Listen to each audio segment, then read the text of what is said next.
नमस्कार, आप देख रहे हैं खबर इंडिया न्यूज और मैं हूं आपके साथ खुशी।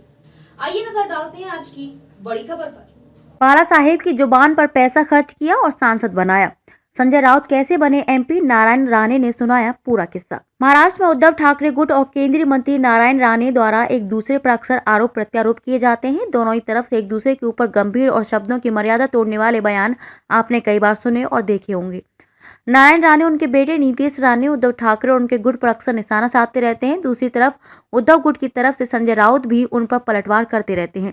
इसी कड़ी में रविवार को नारायण राणे ने उद्धव गुट पर जमकर निशाना साधा है। राणे ने यह दावा भी किया कि दिवंगत बाला साहेब ठाकरे के कहने पर उन्होंने संजय राउत को सांसद बनवाया था, जबकि उद्धव ठाकरे राउत के खिलाफ किसी और उम्मीदवार को लेकर पार्टी के दूसरे कार्यालय शिवालय में बैठे हुए थे।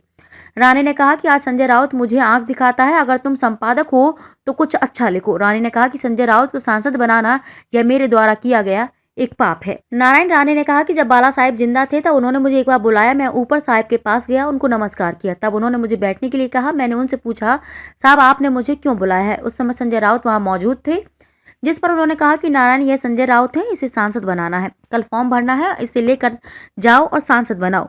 मैंने अपने जीवन में कभी साहेब को ना नहीं बोला था। मैंने कहा हाँ सर करता हूँ। उस समय मैं विधानमंडल में नेता प्रतिपक्ष था। दूसरे दिन मैंने संजय राउत को विधान भवन में अपने ऑफिस में डॉक्यूमेंट्स लेकर आने के लिए कहा। मैंने संजय राउत से कहा कि डॉक्यूमेंट्स दिखाओ। उस समय मेरे साथ गजानन कीर्तिकर आदि कई लोग मौजूद थे। उसी समय पास में ही शिवसेना के दूसरे ऑफिस शिवालय में उद्धव ठाकरे ने संजय राउत के खिलाफ एक अन्य नेता को वहां बैठाया था। गजानन कीर्तिकर और अन्य नेताओं को उद्धव की तरफ से यह बोला गया कि मेरे साथ जो नेता बैठे हैं उनका फॉर्म सांसद के लिए भरो। राणे ने कहा कि मैं अभी तक उस नेता का नाम नहीं बताऊंगा, लेकिन मैंने बाला साहेब ठाकरे को जबान दी थी कि संजय राउत को सांसद बनाएंगे।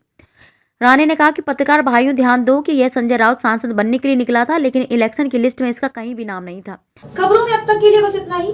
फिर होगी आपसे मुलाकात ऐसी ही एक और बड़ी खबर के साथ। तब तक के लिए नमस्कार और देखते रहिए खबर इंडिया न्यूज।